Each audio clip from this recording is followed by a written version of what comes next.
안녕하세요, 강호진입니다. 자, 오늘은 이 저평가된 종목, 그 중에서도 구형테크에 대해서 이야기를 해보려고 합니다. 그래서 최근에 이 자동차 업종 강세가 조금씩 나타났습니다. 이제 그 이유는 역시나 미국 트럼프 대통령 관세 협상 기대감이 실리게 되면서 상승이 나온 거죠. 그래서 이전에는 이 관세로 인해서 자동차 업종이 가장 큰 피해를 볼 것이다, 이런 우려감들이 좀 있었기 때문에 주가 지수 상승 랠리에 동참하지 못했던 그런 섹터였습니다.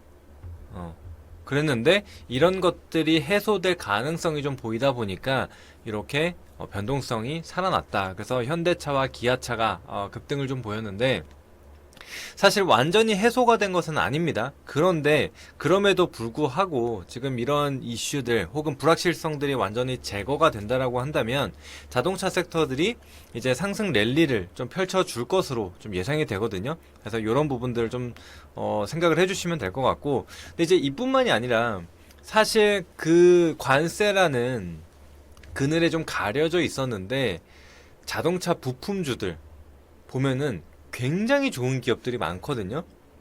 그래서 이제 구형테크라는 종목을 오늘 말씀을 드릴 텐데, 자, 구형테크라고 하면 어떤 기업인가? 바로 이제 시트 프레임이나 혹은 뭐 구동장치, 브라켓, 뭐 이런 것들, 차체 프레임, 뭐 이런 것들을 생산하는 기업이라고 좀 보시면 되거든요.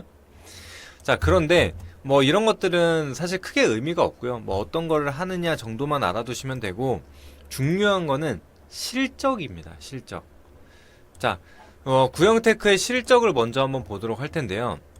연간 실적을 한번 먼저 보겠습니다. 자, 이렇게 확대해 놓고 보게 되면, 자, 매출액이 2020년도 기준으로 1967억이었어요. 그런데 단 한 번의 역성장도 없이 꾸준하게 성장을 했습니다. 그래서 지난해 기준으로는 3,774억을 기록을 했고요.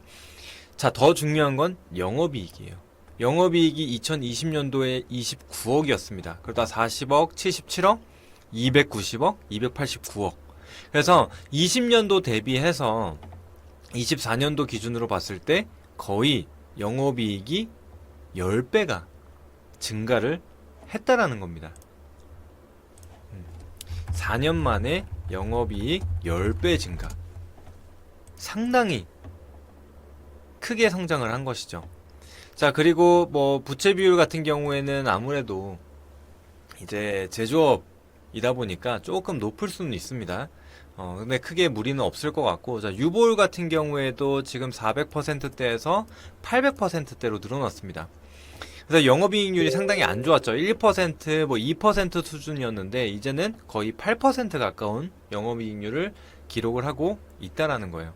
그래서 ROE로 봤을 때도 19%, 15%두 자릿대를 유지를 하고 있습니다. 그래서 수익성이 정말 좋아졌다라는 게 확인이 되고, 자, 그리고 우리가 이제 PBR, 보통 이제 요즘 저평가 관련된 종목들을 볼 때 이제 PBR을 많이 얘기를 하는데, PBR 같은 경우에도 0.5배 수준밖에 되지가 않습니다.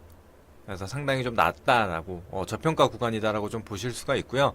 또 이제 추가적으로 지금 구형테크의 시가총액이 대략적으로 한 660억 원 정도가 되거든요. 여기 보시면 시가총액 658억이라고 나와 있는데, 자, 재무제표를 한번 보겠습니다. 거기서 유동자산을 한번 볼 텐데, 거기 중에 이제 매출채권 같은 경우에도 600억 원대 쌓여 있는 상황이고, 근데 이제 이런 것들 말고 가지고 있는 현금만 좀 보더라도 얼마예요? 지금 25년 3월 1분기 기준입니다. 266억이에요.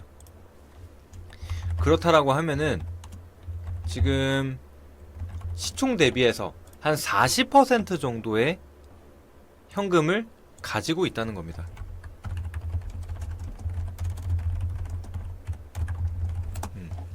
자, 이 부분만 생각을 하더라도 상당히 저평가라 좀 볼 수가 있겠죠.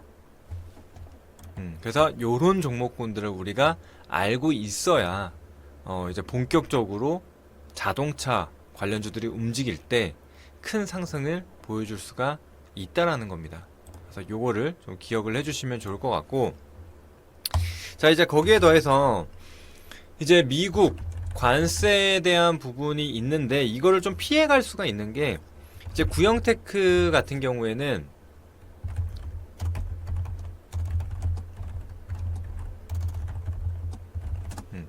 현재 생산 공장을 보유하고 있는 기업입니다. 자, 이제 그렇기 때문에 관세 영향, 그러니까 이게 완전히 제거가 되는 건 아니잖아요. 이 관세율이 낮아진 가능성을 지금 보고 있는데 그게 어쨌거나 부과가 된다라는 거예요. 그렇기 때문에 완전히 피할 수 없는데, 이제 구형테크 같은 경우에는 이미 미국의 생산 공장을 가지고 있는 상황이기 때문에 이런 것들을 완전하게 피해갈 수 있다는 거예요. 자, 그리고 제가 이미지 하나를 준비를 했는데, 자, 구형테크의 지역별 매출 구성을 한번 보시게 되면 한국이 한 30% 정도, 미국이 70% 정도가 됩니다. 24년 3분기 기준으로 봤을 때 크게 달라지지 않았겠죠. 그래서 지금 미국에 대한 매출이 높은 상황이기 때문에 앞으로도 크게 피해를 보지 않을 가능성이 높다라고 생각을 해볼 수가 있습니다. 그래서 최근에 뭐 현대기아차 같은 경우에도 미국에 대한 투자를 계속적으로 뭐 늘려가겠다 이런 얘기들을 했죠. 그래서 이런 부분들까지도 구형테크는 수혜를 볼 수 있다라는 거예요. 그래서 이전에도 현대차 그룹에서 조지아에 추가적으로 뭐 투자를 하겠다라고 좀 발표를 했을 때, 그럴 때 이제 구형테크가 같이 움직였거든요. 그래서 이런 점들을 기억을 해주시면 됩니다. 그래서 여전히 시총이 1천억도 되지 않는 굉장히 가벼운 기업이다. 그런데 아까 돈을 얼마나 벌고 있다고 했죠? 거의 연 300억 가까이 벌고 있습니다. 영업이익 기준으로. 근데 시총이 600억 원 중반대밖에 안 돼요. 그러면 사실상 2년 반 정도만 일을 하면 시가총액 정도를 번다는 얘기입니다. 어마어마한 거죠. 그래서 상당히 좀 저평가되어 있다라고 좀 판단이 되기 때문에 여러분들이 구형테크 한번 보시면 좋을 것 같고, 그다음 제가 항상 수발 매매를 강조를 드립니다. 이평선 수렴 이후에 발산이 되는 그런 종목들을 많이 말씀을 드리는데, 지금 구형테크 같은 경우에도 이렇게 241선까지 아래로 깔아두고 정배열로 전환을 하는 그런 구간에 위치를 하고 있거든요. 그래서 상당히 기술적으로도 긍정적이다. 거래량도 실려졌고, 그래서 오늘 같은 경우에 윗꼬리가 상당히 좀 길게 나왔지만 사실 구형테크는 이런 거에 크게 개의치 않아도 된다라고 생각을 하거든요. 이미 충분히 저평가인 구간이기 때문에 좀 중장기적인 관점으로 모아간다라고 하면은 충분히 두 자릿대의 수익을 좀 볼 수 있지 않을까라는 생각을 합니다. 그래서 시가총액이 뭐 1200억, 1300억 원까지 가더라도 이상하지 않은 기업이다라는 거죠. 그래서 여러분들이 이 점을 기억을 해주시면 될 것 같습니다. 그래서 뭐 주봉이나 월봉 이렇게 중장기 차트를 좀 보더라도 현재 위치가 어때요? 거의 10년 전 주가랑 크게 다를 바가 없다는 겁니다. 그래서 초유동성 장세, 뭐 21년도에 어마어마한 상승을 보였지만 이미 이 상승분을 다 반납을 했다. 근데 실적은 어때요? 20년도 대비해서 영업이익이 10배 증가했다. 근데 주가는 크게 움직이지 않았다라고 보여지기 때문에 충분히 중장기적인 관점으로 모아가셔도 무방하다, 이렇게 말씀드리도록 하겠습니다.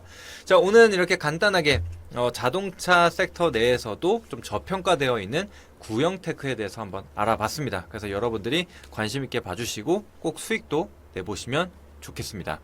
자, 영상 도움이 되셨다면 채널 구독과 영상 좋아요 버튼 눌러주시면 감사하겠고요. 저는 또 다음에 더 좋은 내용으로 찾아뵙도록 하겠습니다.